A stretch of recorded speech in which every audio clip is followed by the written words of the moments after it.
لن تزولا قدم ابن آدم، حضور نے خبر دی ہے ابن آدم کے قدم ہل نہیں سکیں گے. جیسے مجرم کھڑا ہوتا ہے کٹہرے کے اندر، اس کٹہرے میں سے ہل نہیں سکو گے حتی یسأل عن خمس، جب تک کہ 5 چیزوں کا حساب نہ لے لیا جائے.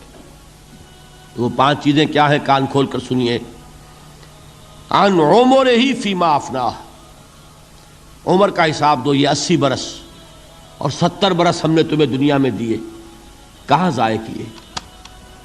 وعن شبابہ فیما ابلاہ، اور خاص طور پر جوانی کا دور، امنگوں کے دن، ولولے ہوتے ہیں، قوت ہوتی ہے، توانائی ہوتی ہے، آدمی چلتے ہوئے زمین پر پاؤں مارتا ہے، قوت جو ہے وہ اپنا اظہار چاہتی ہے. یہ جوانی کہاں گلائی؟ حساب دو، ایک ایک لمحے کا حساب دو. وَعَن مَالِهِ مِنْ أَيْنَ اكْتَسَبَهُ وَفِيمَا أَنْفَقَهُ، ایک ایک پائی کا حساب دو، مال کا کہاں سے کمایا تھا، حلال سے کہ حرام سے، اور کہاں خرچ کیا تھا، گل چھروں میں، عیاشیوں میں، یا نیکی کے کاموں میں، ادائے حقوق میں، اللہ کے دین کے لیے. 4 سوال ہو گئے. 2 زندگی کے بارے میں، ایک زندگی پوری بحیثیت مجموعی کہاں کس کام میں لگائی، اور خاص طور پر شباب کا دور کہاں لگایا. 2 سوال مال کے بارے میں، کمایا کہاں سے، حلال سے کہ حرام سے، جائز سے کہ ناجائز سے، خرچ کہاں کیا. اور آخری سوال وعما عمل فیما علم، جو علم حاصل کیا تھا اس میں عمل کتنا کیا. علم کے انبار لگاتے چلے گئے اور عمل کے آغاز کی بھی نوبت نہ آئی.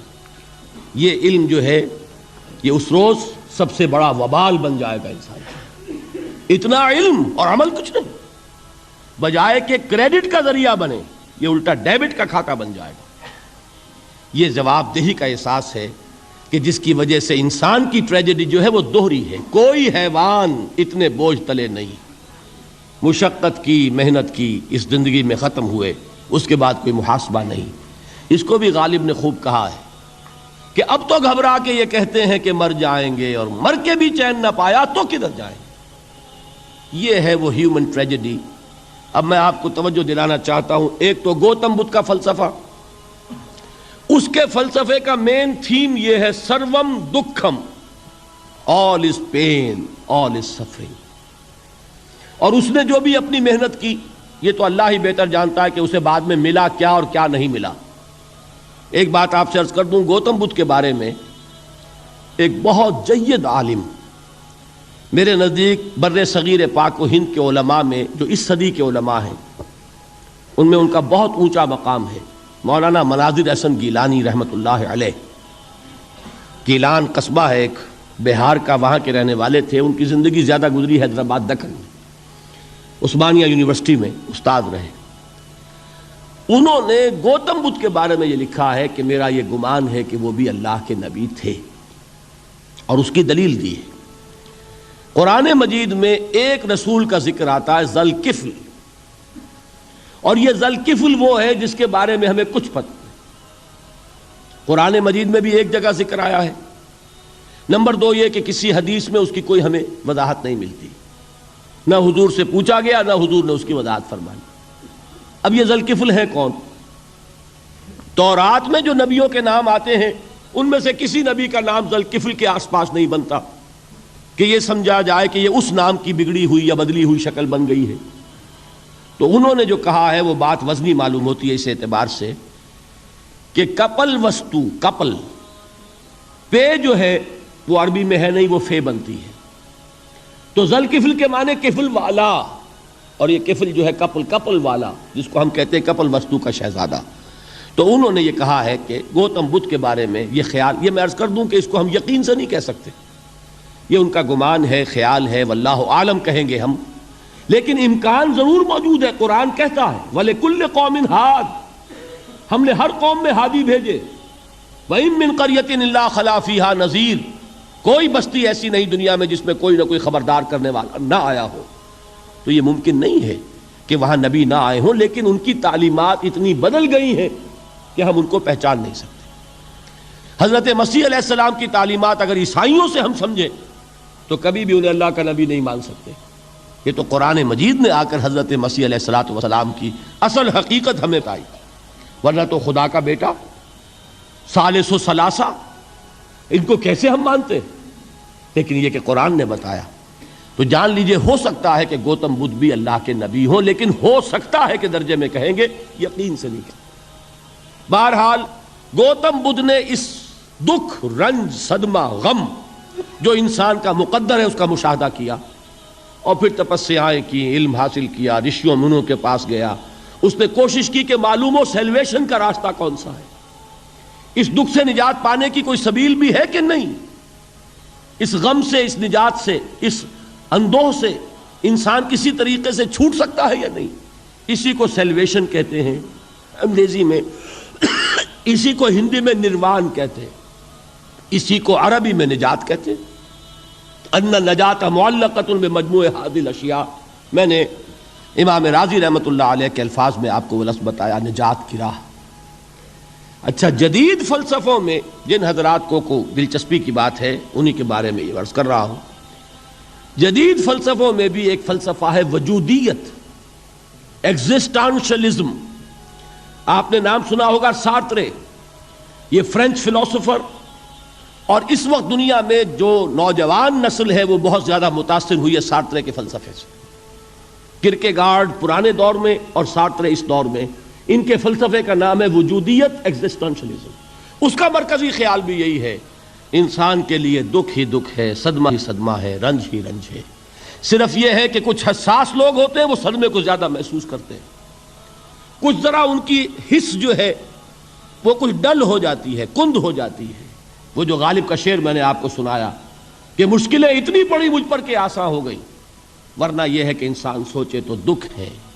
اب یہ دکھ جو ہے اس سے نجات کا کوئی راستہ بھی ہے کہ نہیں، یہ کوسچن مارک ہے، جس کا جواب ہے تیسری آیت میں اِلَّا الَّذِينَ آمَنُوا وَعَمِلُوا الصَّالِحَاتِ وَتَوَاصَوْا بِالْحَقِّ وَتَوَاصَوْا بِالصَّبْرِ۔ جو ایک نا امیدی کی کیفیت طاری ہوتی ہے، وَالْعَصْرِ إِنَّ الْإِنسَانَ لَفِي خُسْرٍ، زمانے کی قسم ہے تمام انسان برباد ہونے والے ہیں، تباہی میں ہیں، گھاٹے میں ہیں، ٹوٹے میں ہیں۔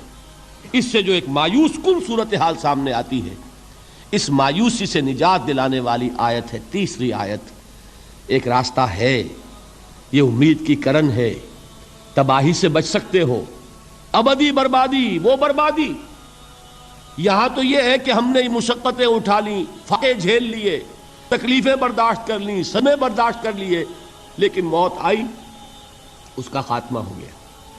لیکن اس کے بعد اگر خدا نہ خواستہ جہنم میں جھونک دیے گئے، وہ ابد الآباد تک کی، وہ ہمیشہ ہمیشہ کی جلن۔ قرآن کہتا ہے کہ اگر ایک کھال جل جائے گی، جھلس جائے گی، اللہ اور کھال دے دے گا۔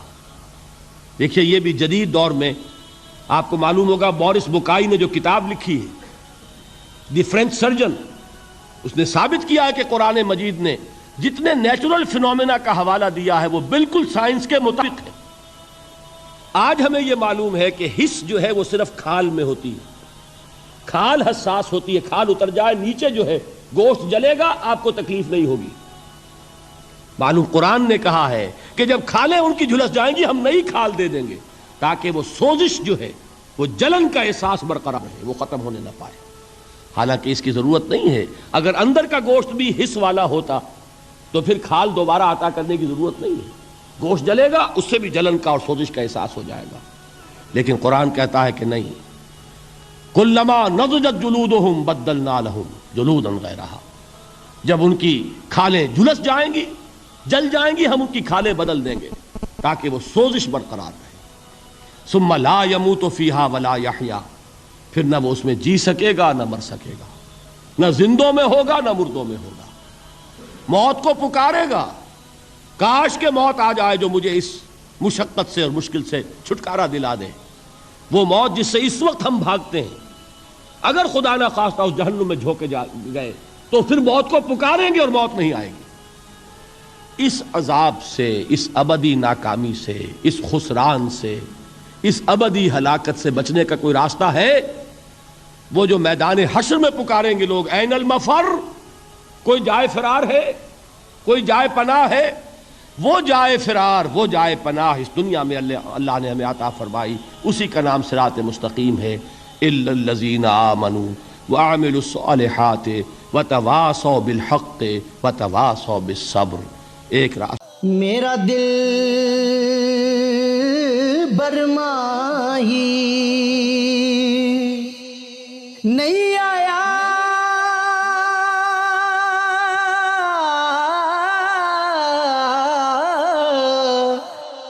میرا دل برماہی ایویں بولنا جھوٹے آکاں تو جھوٹا تیرے اوے بول وچ جھوٹے تینوں تاڑی مار اڑا تو جھوٹا تیرے بول وچ جھوٹے